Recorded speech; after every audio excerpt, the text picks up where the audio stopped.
Welcome back. Welcome to Rational Man, your clarion of clarity amid the cacophony of crap. Now, in this episode, I'd like to revisit a question that we answered on the public access channel, but it is a very instructive question. Not only is it interesting, but it reveals various modes of thought about how we can come to a conclusion about any particular subject. Now, the question originally was, this guy had heard a radio preacher say that every breath we take has one atom of air in it from the same lungful as Caesar's dying breath. Now, that's kind of an interesting concept. Now, he claims it proves that the interconnectedness of humanity and how very, very important it all is. Well, it's an interesting concept. So let's explore it using several different methods of thought. The New Age school of thought. Well, it sounds true, so it's true. Groovy, man.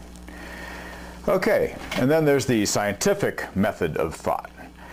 Now, we have to understand in the world of science that our atmosphere is not static. It's changing all the time.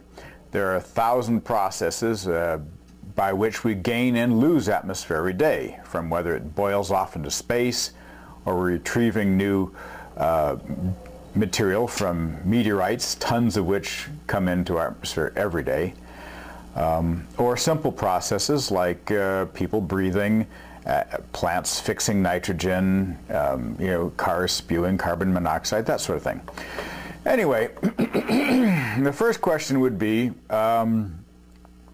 what is the atmospheric turnover rate? Do we have to take into consideration, even if it's the same atmosphere as when Caesar lived? I'm going to simplify things by just assuming that it mostly is. We use about, I'm going to say 10% turnover rate. Have no idea, might not be accurate, don't care. But for the scientific method, we have to come to some form of agreement as to whether or not it's the same atmosphere before we can even discuss it. Okay, assuming it is, the only two requirements for that statement to be true would be A, that the atmosphere is thoroughly mixed so that, it's homogeneous. So Caesar's last breath was completely mixed up with all the other molecules. And of course, the major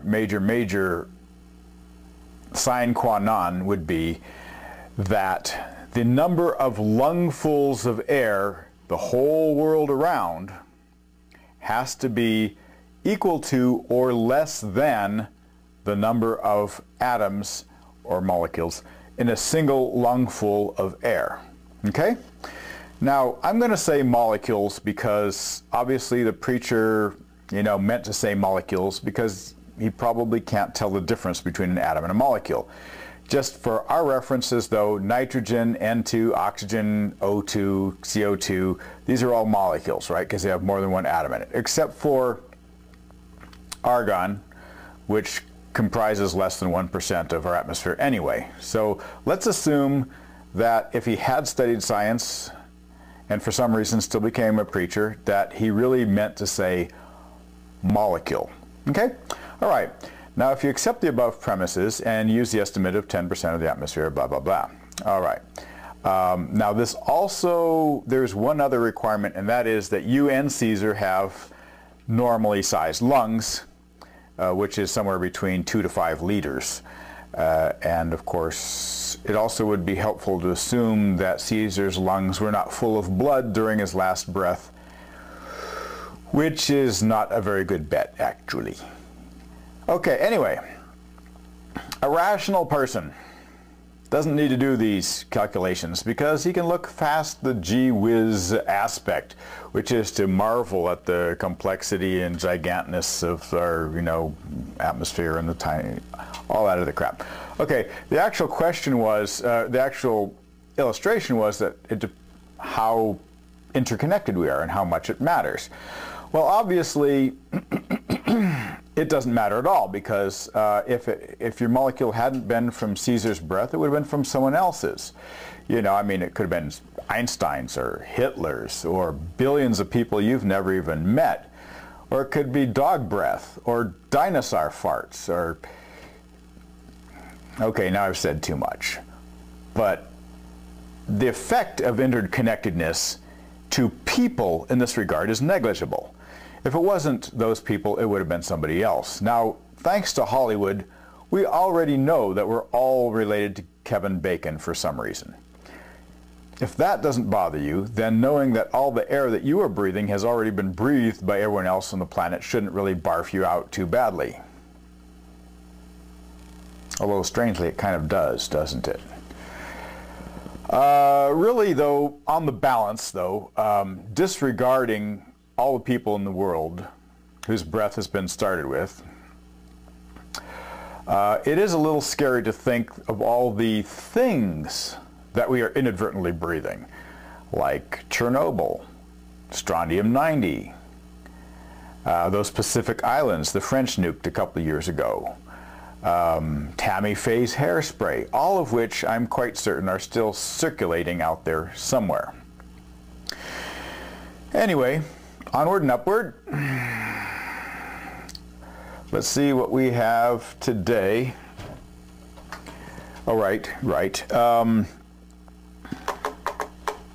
You stole that puzzle from Marylin Vos Savant. That's the puzzle they're referring to that I read to you on the last show. If you hate her so much, why do you keep reading her column? Okay. Now, let's be fair. I have mentioned Marylin perhaps 3 or 4 times, and I should point out that it was you people who brought her up, not me. Also, as to whether I hate her, I never hated her. We've never even met. I do think her answers are usually a bit disconnected from reality. I have said that.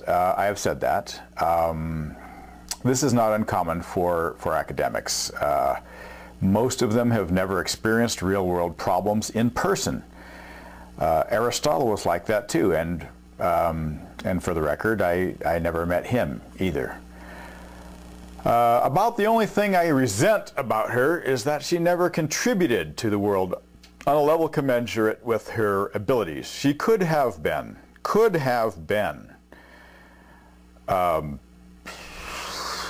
Mary Curie, or perhaps Sylvia Earle. She could have been the Sylvia Earle of brainiacs. I mean, possibly the finest female contributor to geekdom ever. I mean, you know, sure. So yeah, I read her column. Why shouldn't I? You know.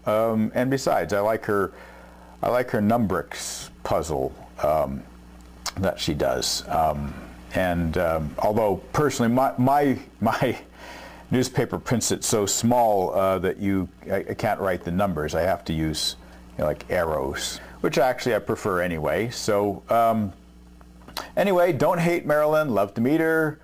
Not going to happen. I think we'd get along famously, but you can meet me again next week right here at this show. And in the meantime, don't forget, ask@rationalmanshow.com.